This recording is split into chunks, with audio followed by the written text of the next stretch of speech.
우리 함께 나눌 하나님의 말씀은 사도행전 21장 27절로 40절까지의 말씀입니다. 그 이래가 거의 참에 아시아로부터 온 유대인들이 성전에서 바울을 보고 모든 무리를 충동하여 그를 붙들고 외치되 이스라엘 사람들아 도우라. 이 사람은 각처에서 우리 백성과 율법과 이곳을 비방하여 모든 사람을 가르치는 그 자인데 또 헬라인을 데리고 성전에 들어가서 이 거룩한 곳을 더럽혔다 하니 이는 그들이 전에 에베소 사람 드로비모가 바울과 함께 시내에 있음을 보고 바울이 그를 성전에 데리고 간 줄로 생각함이러라. 온 성이 소동하여 백성이 달려와 모여 바울을 잡아 성전 밖으로 끌고 나가니 문들이 곧 닫히더라. 그들이 그를 죽이려고 할 때에 온 예루살렘이 요란하다는 소문이 군대의 천부장에게 들리매 그가 급히 군인들과 백부장들을 거느리고 달려 내려가니 그들이 천부장과 군인들을 보고 바울 치기를 그치는지라. 이에 천부장이 가까이 가서 바울을 잡아 두 쇠사슬로 결박하라 명하고 그가 누구이며 그가 무슨 일을 하였느냐 물으니 무리 가운데서 어떤 이는 이런 말로 어떤 이는 저런 말로 소리치거늘 천부장이 소동으로 말미암아 진상을 알 수 없어 그를 영내로 데려가라 명하니라. 바울이 층대에 이를 때에 무리의 폭행으로 말미암아 군사들에게 들려가니 이는 백성의 무리가 그를 없이하자고 외치며 따라가미로라. 37절입니다. 바울을 데리고 영내로 들어가려 할 때에 바울이 천부장에게 이르되 내가 당신에게 말할 수 있느냐 이르되 내가 헬라 말을 아느냐 그러면 내가 이전에 소요를 일으켜 자객 4,000명을 거느리고 광야로 가던 애굽인이 아니냐. 바울이 이르되 나는 유대인이라 소읍이 아닌 길리기아 다소의 시민이니 청컨대 백성에게 말하기를 허락하라 하니 다 함께 읽습니다. 천부장이 허락하거늘 바울이 층대 위에 서서 백성에게 손짓하여 매우 조용히 한 후에 히브리 말로 말하니라. 아멘. 예, 할렐루야. 인도 사도행전의 말씀을 통해 우리 3대 가족 모두가 주를 위한 삶이 무엇인지 그리고 복음을 위한 삶이 무엇인지를 깨닫고 여러분들 삶에 실천하기를 결단하는 복된 시간이 되길 주의 이름으로 축원해 드립니다. 여러분 지난 주일 우리는 제3차 선교 여정을 마치고 예루살렘을 방문했던 사도 바울이 예루살렘 교회의 최고 지도자였던 야고보와 기타 다른 지도자들의 권면을 받아들여서 당시 유대교의 열심을 가지고 있는 수만 명에 이르는 유대인 성도들의 오해와 편견을 해소하고 무엇보다도 주님을 위해 그리고 복음을 위한 연합을 이루기 위해 예루살렘 성전에서 서원의 규례를 따라 정결 예식을 신고하고 더 나아가서는 함께 신고한 사람들의 비용까지 지불했던 모습을 살펴보았습니다. 이처럼 바울은 아무쪼록 한 영혼이라도 구원할 수 있다면 그리고 연약한 영혼들의 믿음을 굳게 세울 수만 있다면 우리 오늘 안수 집사님도 그렇게 기도해 주셨는데 자신에게 주어진 마땅한 권리와 자유를 그 영혼을 얻는데 그 연약한 믿음을 세우는데 사용했다고 성경은 말씀합니다. 그래서 제가 지난 주일에 어떤 믿음이 과연 성숙한 믿음이고 어떤 믿음이 온전한 믿음이며 누가 가장 예수님을 닮은 자인가? 여러분 예수님은 하나님이시죠? 그분은 죄가 없으셔서 죄인인 우리를 대신하여 십자가에 달릴 이유가 단 1%도 없었습니다. 그러나 그분은 하나님이신 자신 그리고 만왕의 왕이신 그분의 권리와 모든 자유를 우리를 구원하는 그 일을 위하여 십자가에서 온전히 다 내려놓은 게 아니라 사용하신 거예요. 내려놨다 그러면 또 부담이 돼. 뭘 포기하라 그러면 자꾸 부담이 되더라고. 여러분 자유를 사용한 거예요. 포기한 게 아니라 사용한 거예요. 영혼을 살리는 그 일에 그 하나님이 가지신 모든 권리를 예수님이 사용하신 거예요. 저는 이런 온전한 믿음, 성숙한 믿음의 자세가 우리 3대 교회 안에 있기를 바라고 여러분들과 저의 믿음이 이런 성숙한 믿음으로 자라가기를 주의 이름으로 축원합니다.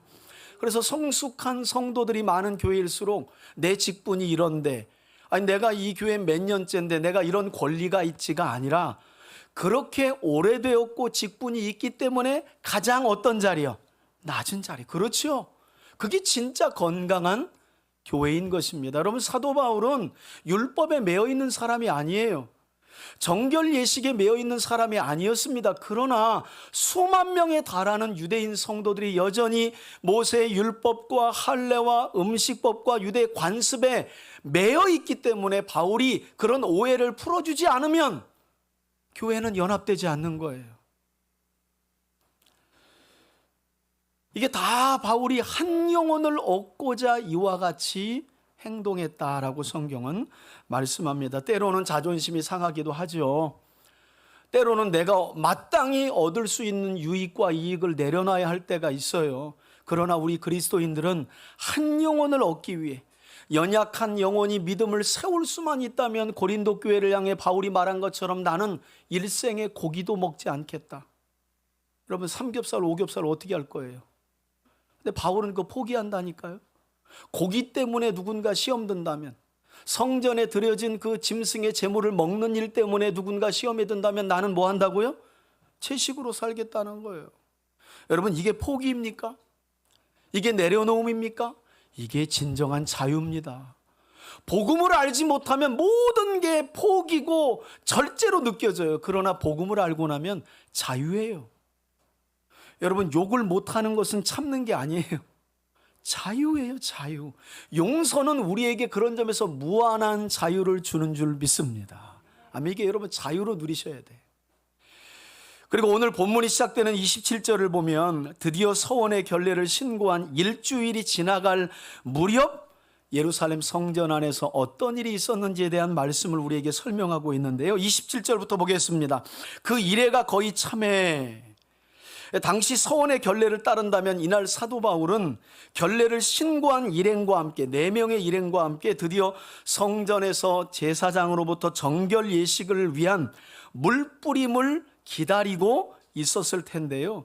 이런 바울과 일행을 누가 목격했느냐? 아시아로부터 온 유대인들이 성전에 있는 바울을 보고, 여러분, 당시는 오순절이 임박한 때였기 때문에 성전 안에 유대인들이 바글바글했습니다. 그런데 아시아로부터 한 유대인들이 성전에 있는 바울을 보고 모인 유대인 무리를 충동하여 결국 바울을 붙들었어요. 복음서를 보면 마지막 공생의 한 주간을 남기고 오르신 예수님도 이처럼 유대 종교 지도자들의 선동에 의해 비슷한 상황을 겪었죠. 그래서 제가 지지난주에도 말씀드린 것처럼 의사 누가는 사도행전을 기록할 때 이제 예루살렘으로 올라간 이후에, 그러니까 사도행전 21장 이후부터 사도 바울의 그 고난받는 행적을 의도적으로 예수님의 고난과 이렇게 고난이 생각나도록 그려가고 있다는 거예요. 여러분, 바울이 예루살렘 성전에서 이처럼 유대인의 선동 때문에 붙들리게 되는데 예수님도 그랬죠. 죄 없으신 예수님이, 무고한 예수님이 유대 종교 지도자들의 선동 때문에 결국 결박당하고 밤새 불법한 재판을 당하고 빌라도에게 넘겨져서 빌라도도 도무지 로마법에 의한 어떤 법을 어긴 것도 확인하지 못했는데 유대 종교 지도자들이 더 선동하는 바람에 바라바를 내주고 예수를 죽여라, 이 선동 때문에 예수님이 결국 십자가까지 내어 던져지게 된 것 아니겠습니까? 자, 이처럼 의사 누가는 사도 바울의 고난의 행적과 예수님의 고난을 아주 의도적으로 함께 생각하며 나아가도록 성경을 기록하고 있는데, 이처럼 이들은 성전 안에 있는 바울을 붙잡은 후에 큰 소리로 뭐라고 외쳤는지 보세요. 외치되 이스라엘 사람들아 우리를 도우라. 이 바울은 각처에서 우리 백성 곧 유대인과 모세의 율법과 이곳 곧 성전을 비방하여 모든 사람들에게 가르친 자인데 또 이방인인 헬라인을 데리고 성전에 들어가서 이 거룩한 곳을 어떻게 했다는 거예요? 더럽혔다는 거예요. 여러분, 예루살렘 성전은 경계가 있습니다. 그래서 동쪽의 문을 열고 가면 가장 먼저 나오는 뜰이 이방인의 뜰이에요. 이방인은 이방인의 뜰 이상을 못 넘어갑니다. 이방인의 뜰을 넘어가면 유대 여인의 뜰이 있습니다. 유대인으로 태어난 여자들은 거기까지만 갈 수 있어요. 그리고 나면 이제 이스라엘 남자의 뜰이 있고 더 넘어서 제사장들이 성전 안에 들어가는 것입니다. 근데 얼마나 웃긴 상황이 벌어졌느냐. 예수님 당시에 예루살렘 성전 안에 이 뜰과 뜰 사이에 특별히 이방인의 뜰과 여인의 뜰로 넘어가는, 그러니까 이방인들이 유대인들의 지경으로 넘어갈 수가 없었어요. 한 1.4m의 돌담을 쌓아놓고요, 어마어마한 표지판을 수도 없이 그 돌담 위에 세워놨습니다. 이방인들이 이 경내를 넘어 유대인의 여자의 뜰로 넘어갈 경우는 사형에 처한다.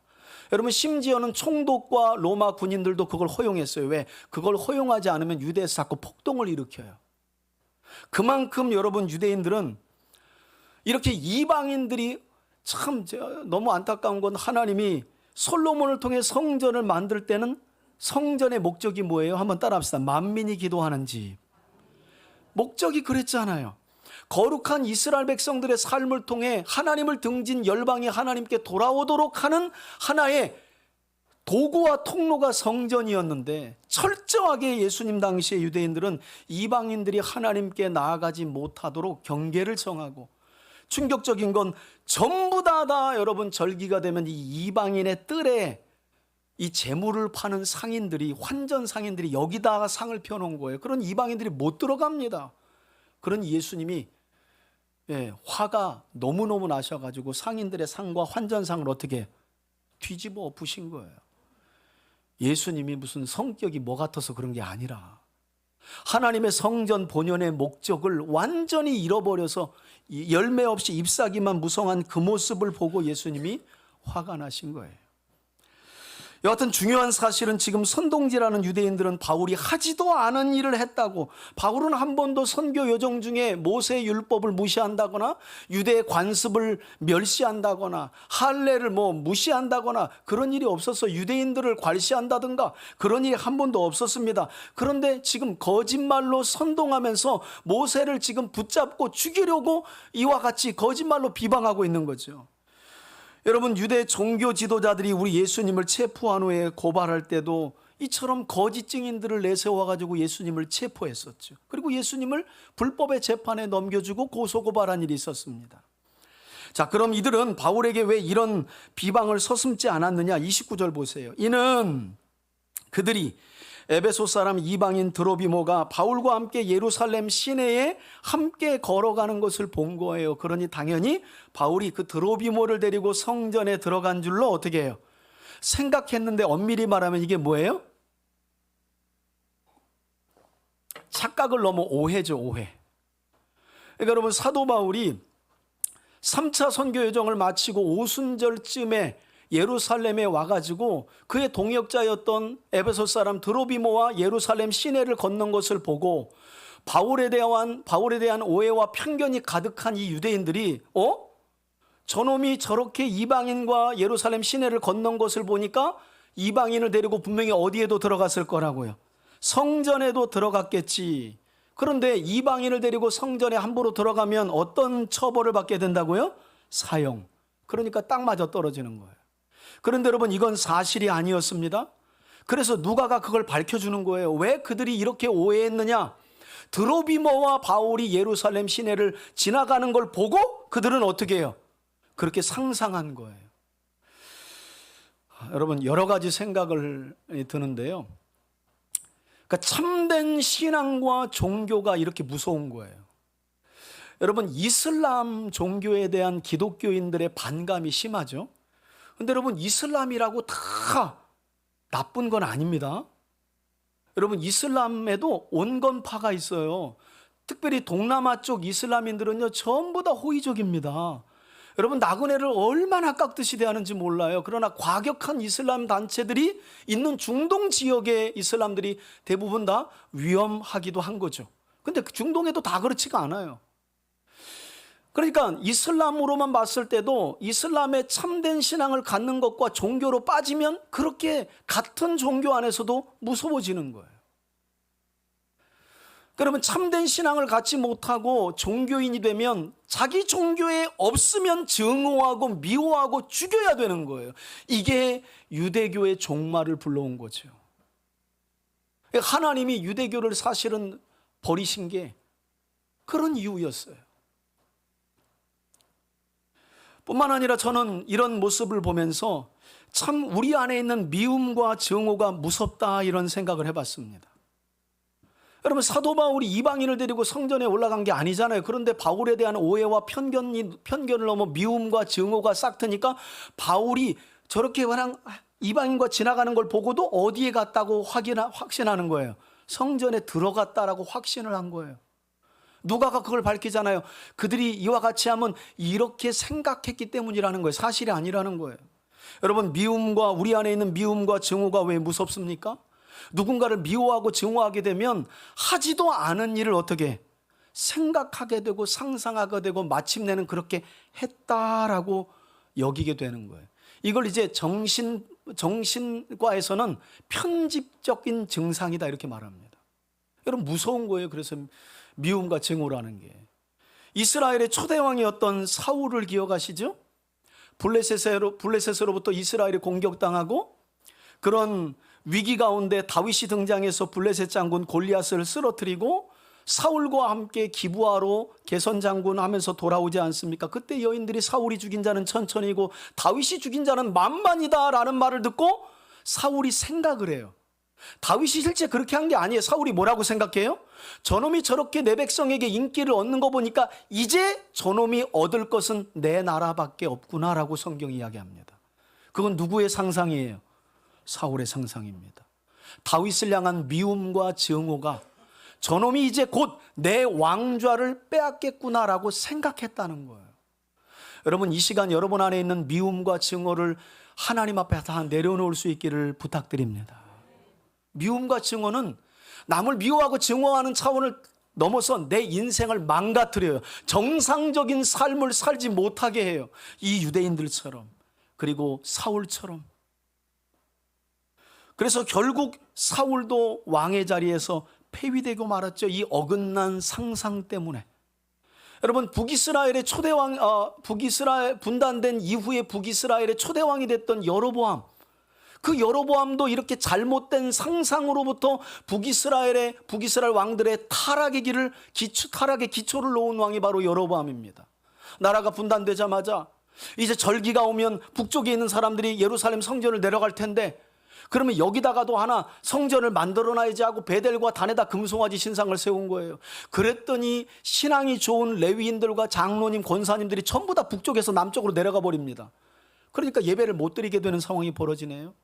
그러니까 주기도문 외우고 양 7마리, 소 7마리 바치면 목사 안수를 막 주기 시작해요. 그리고 절기도 자기 마음대로 바꿉니다. 그래서 결국에는 이게 그가 일어나지도 않은 일인데 어긋난 상상을 했기 때문에 벌어진 일이었어요. 여러분, 저는 우리 3대 가족들이 참된 신앙의 길을 걸어가며 이런 미움과 증오의 노예로 불행한 삶을 살아가지 않게 되길 다시 한번 주의 이름으로 축원합니다. 자, 유대인들이 이렇게 당시 성전 안에서 일어나서는 안 되는 가장 예민한 이슈를, 잊지도 않은 일을 바울에게 이렇게 뒤집어 씌워서 선동을 하게 되자 30절을 보시면 예루살렘 온 성이 소동하게 돼요. 아니 뭐 이런 일 때문에 그럴까 하는데, 여러분, 유대인들은 그들의 관습을 목숨처럼 여기는 일이고요, 부정한 이방인이 거룩한 하나님의 성전에 들어가는 건 아주 치욕으로 여겼기 때문에, 더욱이나 그때는 오순절 가까운 시기였기 때문에 유대인들이 성전에 가득했어요. 이제 성전을 뛰어넘어서 예루살렘 시내가 시끄러워지기 시작한 겁니다. 그리고 백성들이 달려오죠. 그리고 결국 바울을 붙잡아서 성전 밖으로 어떻게 해요? 끌고 갑니다. 그러자 제사장들은 성전이 부정하게 되는 것을 막기 위해 성전 문들이 어떻게 해요? 닫히더라라고 성경이 말씀하죠. 그리고 바울을 성전 밖으로 끌고 나간 폭도들은 바울을 죽일 기세로 그때부터 어떻게 했을까요? 때리기 시작한 거예요. 여러분, 바울이요 정말 돼지게 맞습니다. 여러분, 지난 1차, 2차, 3차 선교 여정 중에 바울은 몇 번 죽을 뻔했게요? 셀 수가 없어요. 고린도후서를 보니까 내가 복음을 전하는 일 위해서 산 넘고 물 건너 바다 건너 40에 가만대를 5번 맞고 죽을 뻔했다고. 강도 만난 일이 한두 번이 아니고 배가 파손돼서 죽을 뻔한 일이 한두 번도 아닌데 가장 바울의 마음을 아프게 한 건 동족인 유대인들의 주먹질이었어요. 예수님과 똑같죠. 또다시 바울이 맞아 죽을 뻔한 상황을 맞이하게 되는 거예요. 그러자 31절 보니까 그들이 그를 곧 바울을 죽이려 할 때에 온 예루살렘이 요란하다, 즉 폭동이 일어났다는 소문이 당시 예루살렘 성의 치안을 담당하고 있던 군대의 누구에게요? 천부장. 23장으로 가면 이 천부장의 본명이 나옵니다.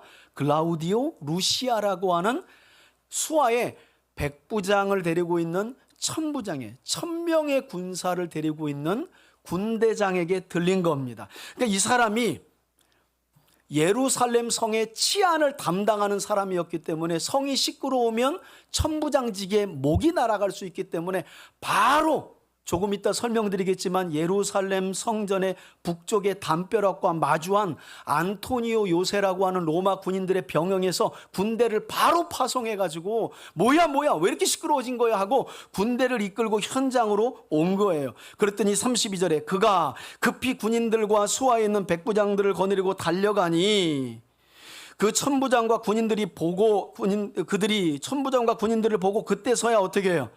바울 때리기를 그쳤더라 그래요. 여러분, 글라우디오 루시아라고 하는 천부장이 군대를 대동해서 천부장이 왔으니까 수하에 몇백 명은 온 거예요, 여러분. 최소한. 그러니까 그걸 보자 바울을 때리던 유대인들이 이제 어떻게 해요? 스물스물 때리던 것을 그치고 뒤로 물러섰다는 거예요. 여러분, 놀랍죠? 동족인 유대인은 지금 그 유대인들에게 예수 그리스도의 복음을 전하고 있는 바울을 죽이지 못해 안달인데 하나님이 누구를 통해 지금 바울을 보호하세요? 이방인인 로마 군인. 여러분, 이게 참 하나님 나라의 반전입니다. 하나님의 사람들은 이런 기쁨을 누리고 사는 거예요. 함께 마음을 나눌 만하고 뭔가 함께 할 것 같은데 때로는 그런 사람에게 상처를 당해. 그런데 전혀 내 마음을 모를 것 같은데 그런 사람들이 나를 위로하고 또 함께 하나님의 일을 할 수 있도록 손을 붙잡아줘요. 이게 하나님 나라의 반전이죠, 반전. 이건 누가 봐도 하나님의 섭리라고 볼 수밖에 없는, 물론 이 천부장이 와가지고 바울이 무슨 큰 폭동을 일으킬 만한 인물인 줄 알고 2개의 쇠사슬로 묶습니다, 여러분. 그런데 여러분, 그 쇠사슬마저도 하나님의 보호장치와 안전장치였다는 거예요.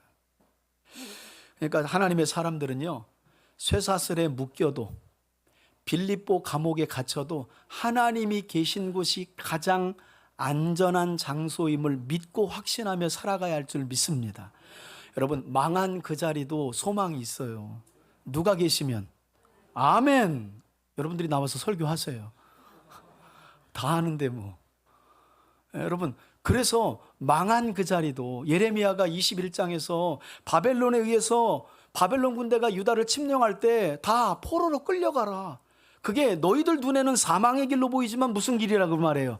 생명의 길이라고 예레미야 선지자가 외치죠. 그러니까 참 세상을 보는 눈이 있어야 돼요. 하나님의 시각으로.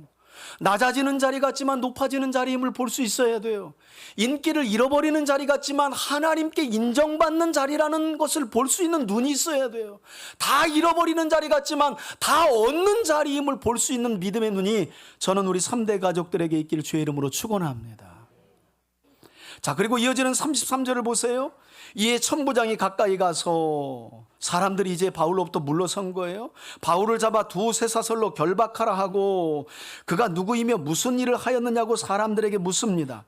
여러분, 여기서 우리가 한 가지 생각해 볼 것은 지금 바울은 바울에게 일어날 일을 알고 올라갔고 마침내 그 일이 이루어지는구나 하고 모든 것을 수용하고 있다는 거예요. 여러분, 어떠세요? 하나님의 말씀을 여러분들은 얼마나 바르게 알고 믿음의 삶을 살아가십니까? 사실 저도 그랬어요. 예수 믿으면 그냥 예수 믿고 난 이후에 내 삶은 문제도 없고 고난도 없고 하나님이 함께 하시니까 그냥 아우토반과 같은 길을 한 200km로 휑하고 달리는 건 줄 알았어요. 그런데 이게 웬일이야? 안 믿었을 때 당하는 고난 플러스 믿음 때문에 당하는 고난과 시험과 혼란이 더 있는 거예요. 여러분, 성경은 이런 게 없다고 말하지 않죠. 있다고 말하는데 우리가 어떻게 한 거예요? 눈을 감고 우리가 귀를 막은 거예요. 성경은 복음과 함께 고난을 받으라. 여러분, 사도 바울이 죽기 전 디모데후서라고 하는 유언과도 같은 말씀을 남기는데, 디모데후서를 보면 1장부터 4장까지가 복음과 함께 환난을 받아야 된다. 디모데야, 복음과 함께 고난 받는 것이 당연하다, 이렇게 말씀하고 있다는 거예요. 어떤 점에서는 오늘날 우리의 모습과는 좀 다르죠. 여러분, 바울이 두로를 지나 가이사랴에서 예루살렘으로 올라가기 전에 예루살렘에 있는 아가보라고 하는 선지자가 내려왔었잖아요. 가이사랴에 빌립 집사님의 가정에. 그래서 그가 바울의 허리띠를 가져다가 자기 손발을 메고, 이 주인은 예루살렘에 올라가게 되면 이처럼 고난과 결박이 기다리고 있다라고 말했잖아요. 그러니까 바울은 당황하지 않았다니까요. 여러분, 우리처럼 그냥 하나님의 말씀으로부터 멀어지고 그냥 추상적으로 하나님을 섬기다가 어떤 믿음을 따른 고난이 오면 이게 뭐야 하고 전부 다 교회 떠나버리는 상황이에요. 오늘날 사실 그런 경우가 너무 많잖아요. 그래서 착실하고 성실하게 복음이 무엇인지, 복음을 따르는 삶이 무엇인지, 그 길 끝에 누가 기다리고 계신지 오늘 찬양처럼 분명하고 확실하게 알아야만 그 길을 걸어갈 수 있는 거죠. 결박이 기다린다 했는데 결박된 거예요. 뭐가 이상해요? 하나님이 말씀 다 하셨잖아요. 믿음의 삶을 살아가는 때에는 어그러진 이 땅에서 고난이 있다는 거예요. 손해가 있다는 거예요. 양보해야 될 일이 많다는 거예요. 배려가 많이 해야 된다는 거예요. 말씀해 주셨잖아요. 그런데 왜 그게 안 되냐는 거예요. 현실 속에서. 자, 이렇게 두 개의 쇠사슬로 바울을 결박한 천부장이 바울에 대해 질문하자 군집한 이 유대 폭도들이 뭐라고 대답하는지 보세요. 무리 가운데 어떤 이는 이런 말로, 어떤 이는 저런 말로 소리만 질러요. 그리고 어떤 사람은 물어보니까 왜인지 자기 모르겠대. 아무튼 소리쳐가지고 달려와 봤더니 누구 하나 돼지게 패고 있길래 나도 팼대. 그러니까 여러분, 참 이 종교라는 게 무섭다니까요. 여러분, 참된 신앙을 가지고 내가 믿는 그 신이, 내가 믿는 하나님이 누군지 모르면 사람은 무리가 되기 쉽고 제자가 되기가 어려워요. 복음서를 보십시오. 예수님은 정확하게 우리와 너희를 나눕니다. 너희와 저희를 나누어요. 제자와 무리를 나누어서 말씀하십니다. 여러분, 하나님 나라가 임하면 분리가 일어나는 거예요. 제자와 무리는 나누어지는 거예요. 함께 할 수가 없는 거예요. 하나님에 대한 바른 믿음과 신앙이 없으면 교회를 수십 년 다녀도 그 사람의 신앙은 무리신앙이에요. 무리신앙. 누가 뭘 어떻게 하는지만 보는 거예요. 그러나 참된 신앙을 겪잖아요. 참된 신앙을 갖게 되잖아요. 어떤 일이 일어나도요, 교회를 위해 생명을 바치고요, 그 하나님을 절대 배반하지 않아요. 이게 참된 신앙인과 종교인의 차이점인 거예요. 자, 그러니 천부장이 진상을 알 수가 없었대요. 이 말 저 말하고 누구는 소리 질러 왔다니까. 그래서 결국 바울을 군대의 영내로 데려가라 명하니라, 이렇게 말하죠. 이렇게 해서 바울은 예루살렘 성전의 북쪽에 위치한 로마 군대가 주둔하고 있었던 병영이 있는 안토니오 요새로 결박된 채 이송당하게 되는데, 이때 어떤 일이 벌어지느냐. 35절입니다. 바울이 안토니오 요새의 층대에 이를 때에 무리의 폭행으로 말미암아 수하에 있는 군사들이 바울을 어떻게 해요? 들려가니 그러는 거예요. 그러니까 천부장이 말리고 군대를 수백 명 데리고 왔는데 유대 군중들이 그 폭력적인 걸 가시지 않고 막 끄잡아내려서 죽이겠다고 난리를 펴니까 결국 바울을 어떻게 해요? 군인이 이걸 전문 용어로 휴거라고 말해, 휴거. 그러니까 여러분, 하나님의 사명 잘 감당하면 이 땅에서도 휴거를 잠깐 경험할 수 있는 거예요. 들려 올라가서 뭘 끌려가는 사람이 들려 올려가. 이게 휴거라니까 여러분. 들려 올려가 가지고 이 안토니오 요새로 일단 피신시키는 거예요, 하나님이. 여러분, 놀랍지 않아요? 참 맞아 죽을 뻔한 그 상황인데 하나님이 쇠사슬로 묶어가지고 바울을 휴거시켜가지고 안전하게 로마 군인들이 있는 안토니오 요새. 여러분, 앞에 보시면 지금 바울이 어디쯤 왔는지 한번 제가 그림을 만들어 봤거든요. AI 통해 가지고 한번 보세요. 자, 그림을 함께 한번 보여주시면, 여러분 보이시죠? 지금 중앙에 예루살렘 성전이 있습니다. 여러분, 안토니오 요새는 예루살렘 성전 북쪽에 담을 맞대고 있어요. 그래서 금방 출동할 수 있었던 거예요, 천부장이. 그리고 바울을 지금 빼내가지고, 제가 아쉬운 거는 AI한테 인파를 여기다 가득 채우란 말을 안 했어, 지금. 이거 평상시 거를 그려놨어. 오순절 전이면 저기가 새까매야 돼요, 여러분. 저 뒤에도 새까매야 돼요. 사람 인파가. 근데 보시면 저 계단이에요, 바로. 지금 군인들이 바울을 쇠사슬에 2번 묶은 바울을 저 동그라미 빨간색 지금 저 계단으로 끌고 들어서 어떻게 해요? 휴거. 지금 들어가지고 가는 중이라는 거예요. 자, 거기까지 그 상황까지 여러분들의 머리에 한번 그려보시고, 자, 이어지는 말씀을 볼까요? 이어지는 말씀에 보니까 사도행전을 기록한 누가는 군인들이 바울을 엎쳐서 데려갈 수밖에 없었던 이유도 설명하죠. 36절에 이는 백성의 무리가 그를 어떻게 해요? 없애야 하고자 외치며 바울을 죽여라. 이것도 뭐 생각나요? 예수를 십자가에 못 박으라. 똑같아요, 여러분. 여러분, 그래서 정말 종교인이 되면 무서워요. 어느 종교든지 종교인이 되면 참 무서운 거예요. 그를 없이 하자고 외치며 바울을 죽이려고 따라갔기 때문에 어쩔 수 없이 천부장수와 있는 군인들이 바울을 어떻게 해요? 들쳐업고 계단을 통해 안토니오 요새로 옮길 수밖에 없었다는 겁니다. 자, 이런 모습은 바울이 자기 십자가를 지고 걸어가고 있는 그런 모습을 성경이 의도적으로 우리에게 가르치고 있는데요. 그런데 이렇게 천부장의 군대에 의해 결박된 채로 안토니오 요새로 끌려가던 바울이 아까 그 넘어가던 층계 빨간색 동그라미에 있는 그 계단에서 37절을 보면 어떤 행동을 해요. 천부장에게 요구를 하는 거예요. 뭐라고요? 37절 보세요.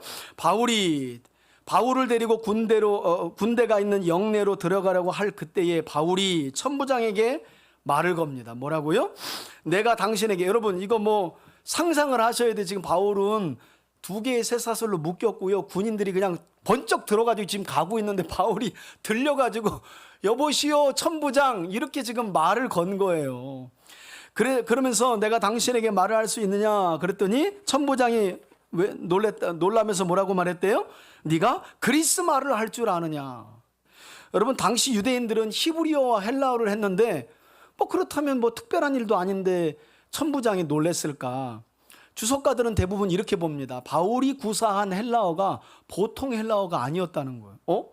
저거는 좀 격식 있고 학식 있고 신분과 지위가 확실한 사람만이 구사할 수 있는 그런 헬라어.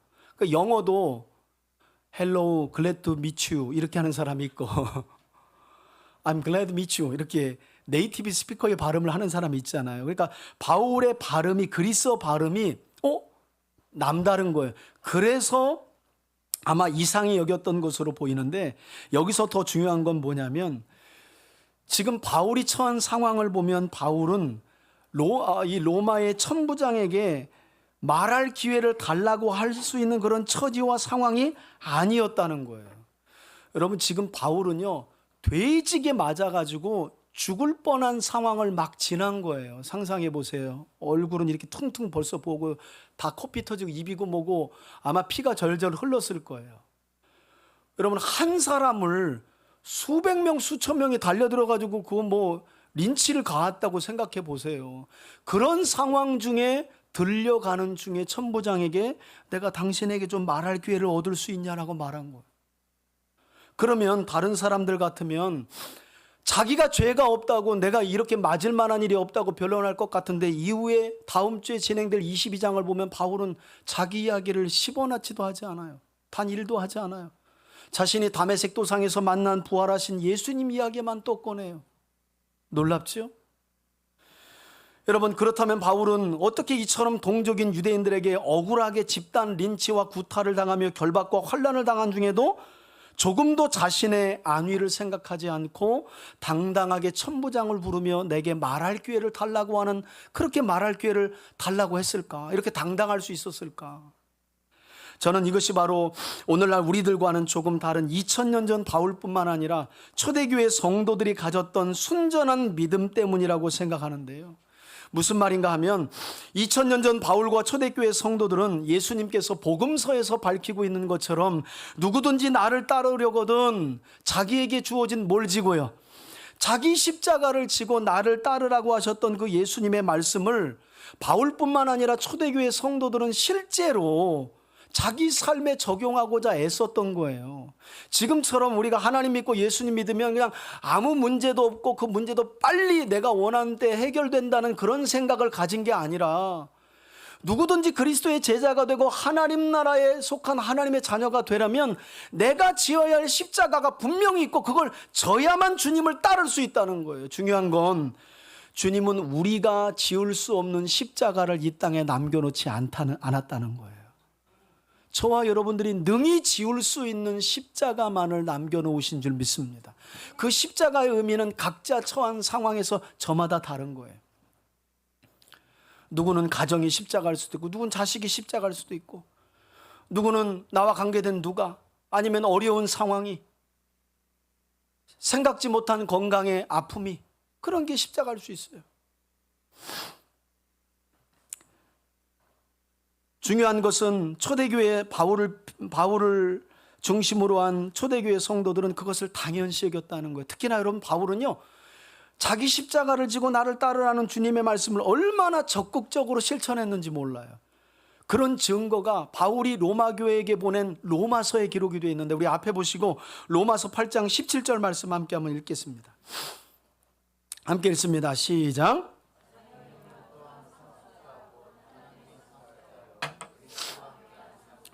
우리가 그와 함께 영광을 받기 위하여 고난도 함께 받아야 할 것이니라. 아멘. 그러니까 예수 믿으면 아무런 고난도 어려움도 시험도 없다라고 말하지도 않았고, 초대교회 성도들은 그렇게 생각할 수가 없었어요.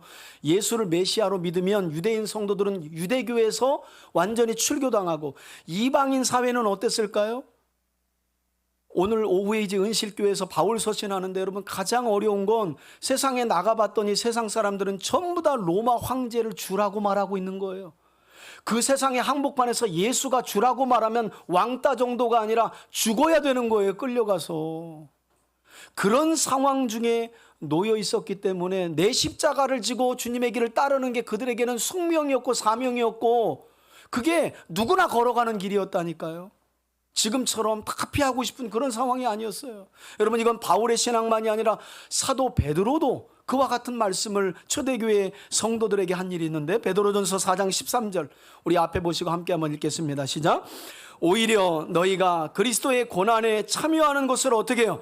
즐거워하라. 이는 그의 영광을 나타내실 때에 너희로 즐거워하고 어떻게 해요? 기쁘게 하려 함이라. 아멘. 충격적으로 들리시겠지만 여러분, 초대교회 성도들, 바울과 베드로뿐만 아니라 초대교회 성도들은 이런 차원을 넘어서 요한계시록 14장 13절에 보면 뭐라고까지 이야기하냐면, 환난과 재앙 중에 하나님의 계명과 예수에 대한 믿음을 지켜서 지키는 중에 죽을지라도 성경은 뭐라고 하냐면, 한번 따라합시다. 주 안에서 죽는 자가 복되도다. 이게 초대교회 성도들의 믿음이었다는 거예요. 우린 뭐가 복이에요? 죽으나 사나 무조건 살아야 돼요. 그건 영원하신 하나님의 존재에 대한 인식이 약하기 때문이에요. 여러분 보세요. 우리는 본래 이 세상에 없었습니다. 하나님께 있다가 이 세상으로 보내졌어요. 그리고 세상 어느 날 하나님이 부르시면 본래 자리로 돌아가는 겁니다.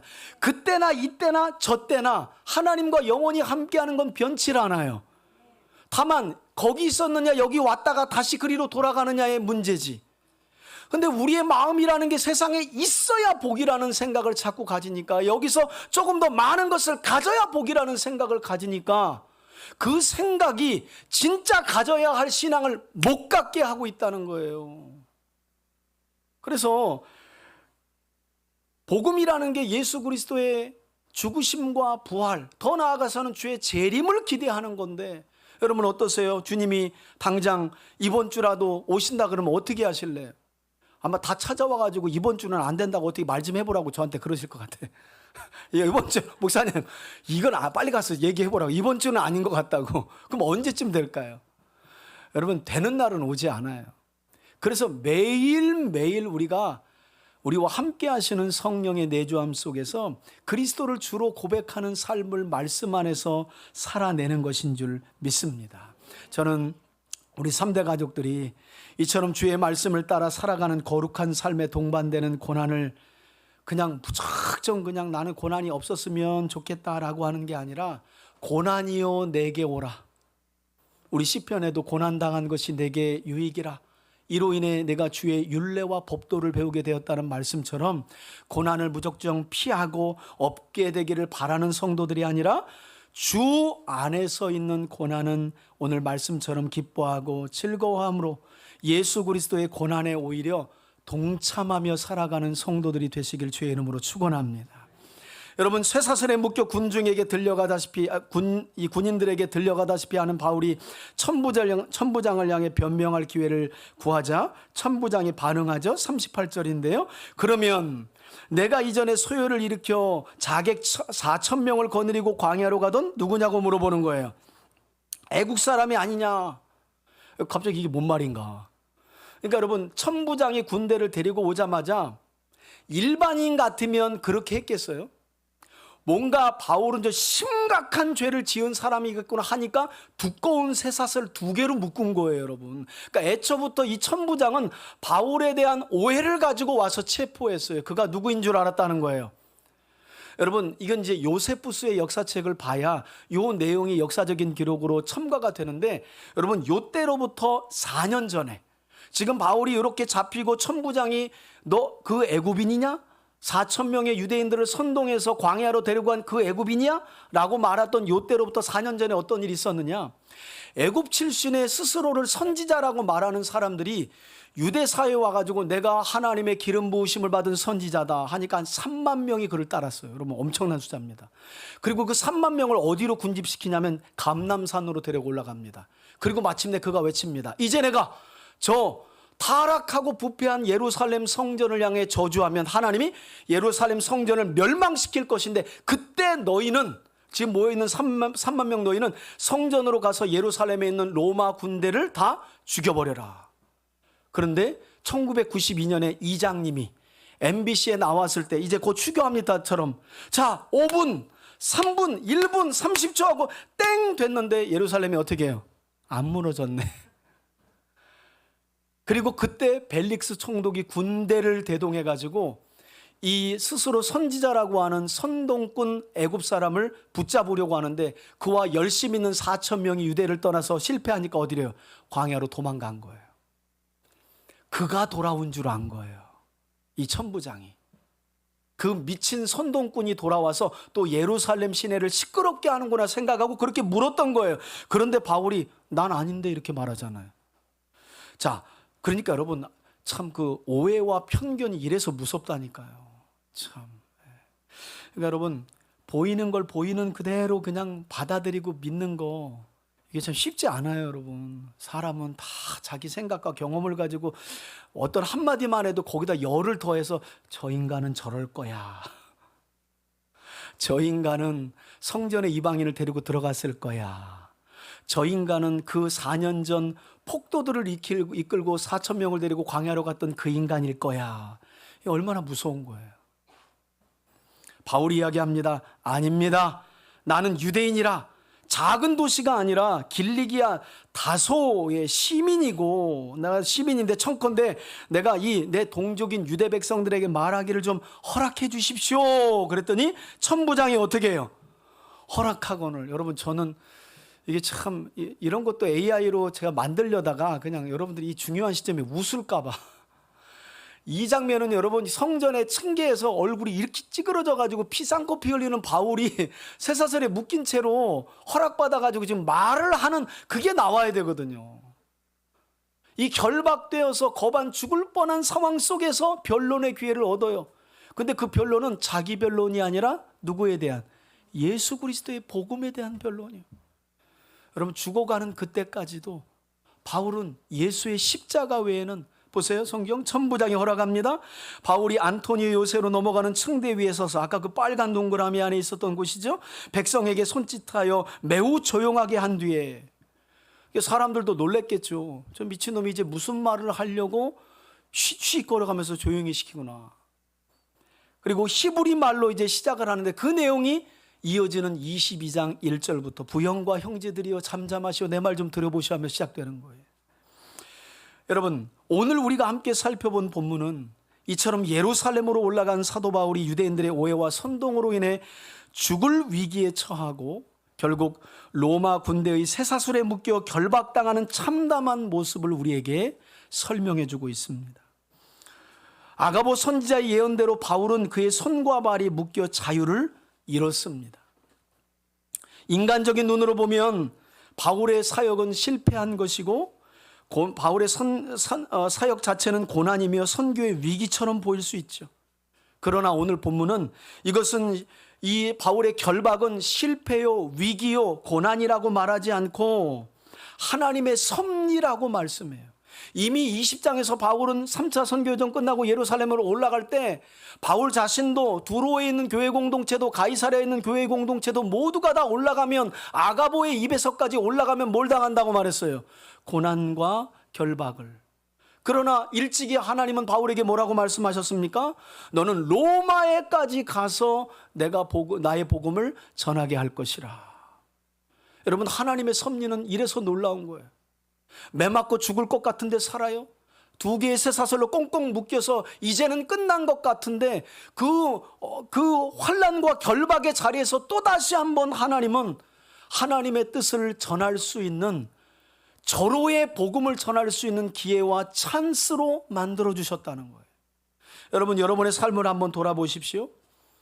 지난날 우리의 삶도 결박당한 것 같은 상황, 그래서 이제는 아무것도 할 수 없네 라고 하는 그 위기의 상황 속에서 얼마나 많이 우리가 기도하고 하나님을 붙들었을 때 하나님이 그 위기의 상황을 위험이 아니라 기회의 상황으로 얼마나 만들어서 우리를 여기까지 오게 하셨는지.